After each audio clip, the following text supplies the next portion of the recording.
Nice. Sounds good. By the way, kuna mtu amenipenyezea information ameniambia kwamba ulipata deal pia la Rock Nation lakini uliwa drop na baadaye ukachukua Universal Music. Is it true? Yeah. Wakati nimeenda BT Rock Nation kwa sababu Universal ilikuja before. Kinavyoongea kuongea katika in terms of numbers. Nikaona watu wanataka masako kusainiana nikaona vipi. Wakati niko Marekani BT wakafuata Rock Nation, fuata Bostali kwa wanataka masako kusainishana pia. Tukamwambia sikiliza, tutakuja sisi katika show ya New York ile. So sijui kawaje, nadhani Universal wakasikia pia. Wakabidi wakampigia simu salamu huko, akamwambia ambao tunasikia tunataka kusaini na Rock Nation. Walikuwa na chawa wao. Wakasema sikiza nikwambie, hebu chukua ndege njoo South Africa tuongee biashara. Okay. Wakafika wakaanza dola la kwanza ilikuwa $500.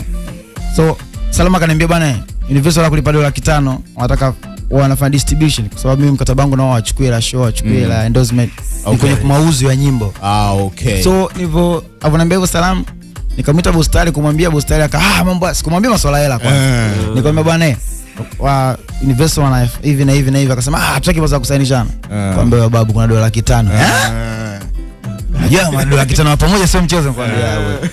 Basi tukaweka misimamo kama timu tukasema tukaze. Tukakaza basi wakafika $1,000,000 tukaona WCB twendeni.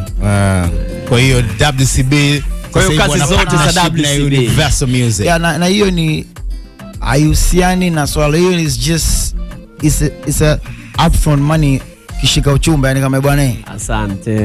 Yeah bro. Na hii inakuwa ni lebo nzima ya WCB ama ni we Diamond peke yake? Hapo chini yao ilikuwa ni kwa Diamond, lakini tukasema tuwezi Diamond kama Diamond hawezi kuwa sign kwa sababu hatutaki maswala tena kupigia simu, tunaanza kuomba sio la video na nini, hatutaki maswala. Sisi tuanza kufanya vitu wenyewe. Kwa hiyo tuingie partnership.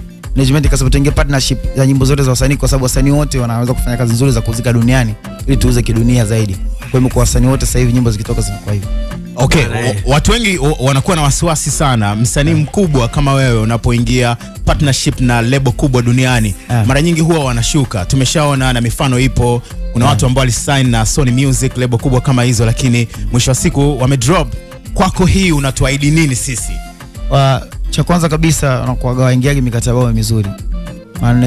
Negotiation zangu mimi na wao zilikuwa tulianza kwa sababu alikuja rais wa Universal alikuja hapa unajua. Ofisini WCB pale kwa mwezi wa Ramadhani bwana. Tukazungumza kuanzia saa 9 mpaka saa 6 usiku tunavutana tu. Alafu mimi nilishasoma nishaona yote hayo.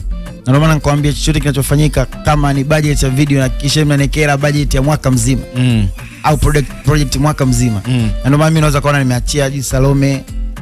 Yani tumetengeneza kwanza uhuru wa kufanya kitu sio paka wao watuambie. Tukwambia muziki ni timing. Kama muziki ni timing, mimi naijua timing ya kuiti kwangu kuliko wewe utavozania. Yeah. So tuliongea ni watu wanajishinda kuweka negotiation nzuri na wengine wanapendaga kutaka kuonekana wamesainiwa, waonekana wanafanya kazi na watu pasipo kuangalia maslahi ya ukweli. Na ndio maana kuna baadhi ya watu nyuma walisainiwa afu wakapotea. Na mimi ndio maana tukasema hatutaki umsaini Diamond. Tunataka mfanye partnership na WCB kwa sababu tunaamini tukifanya partnership na nyinyi nyimbo zetu zitauzika zaidi duniani na duniani.